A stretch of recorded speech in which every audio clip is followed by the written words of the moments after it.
Today, I thought that I'd tell you a story about Germany.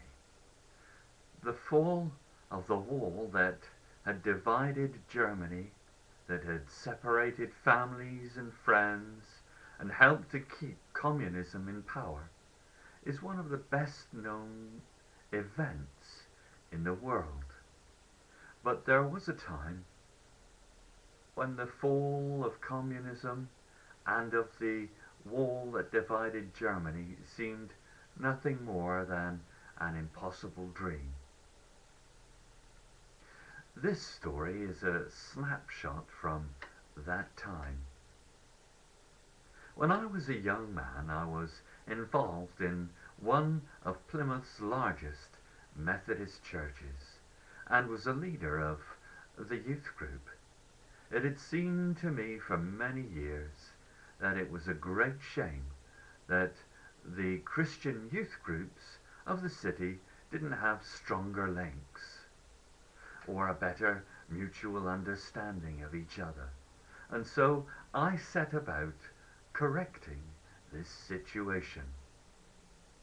For a variety of reasons, some people were a bit nervous about the whole idea.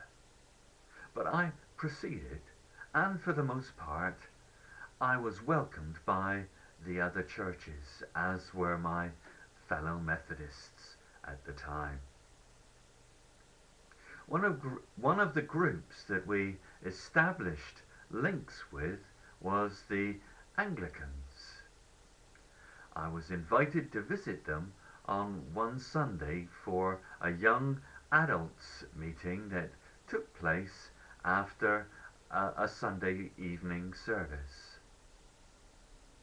On the Sunday in question, the Anglican group was being visited by a Christian from communist East Germany. It's a little bit difficult to remember exactly what happened now, but our visitor asked whether I thought there was any hope that East Germany would be released from communism, and whether the wall could fall, and was there really any point in a Christian living in a land where the Christian way of life was severely restricted. I knew that our visitor was sharing with us his hopes and dreams and the prayers of the people and churches all over Germany. My answer was that as Christians we have to believe in a God who can change nations and answer our prayers even when they seem impossible. He asked me to pray for him and for Germany, particularly communist East Germany, where he had come from. Naturally, I felt that I had been put on the spot, but I also felt the sense of earnestness that is born of a nation in pain. And so I agreed to add my prayer to theirs, and to do what I could to support my fellow Christians in Germany in their time of trouble. I remember praying for our visitor. I can't remember the exact words, but I'll give you the gist. I remember praying for our visitor. I remember praying for the collapse of communism in East Germany and throughout the world. And I remember praying that people all over the world would see the fall of the wall, and that this would happen in our lifetime, and that we would see it, and that we would know it, and we'd be able to celebrate it. Well, Needless to say, my prayer got a mixed response.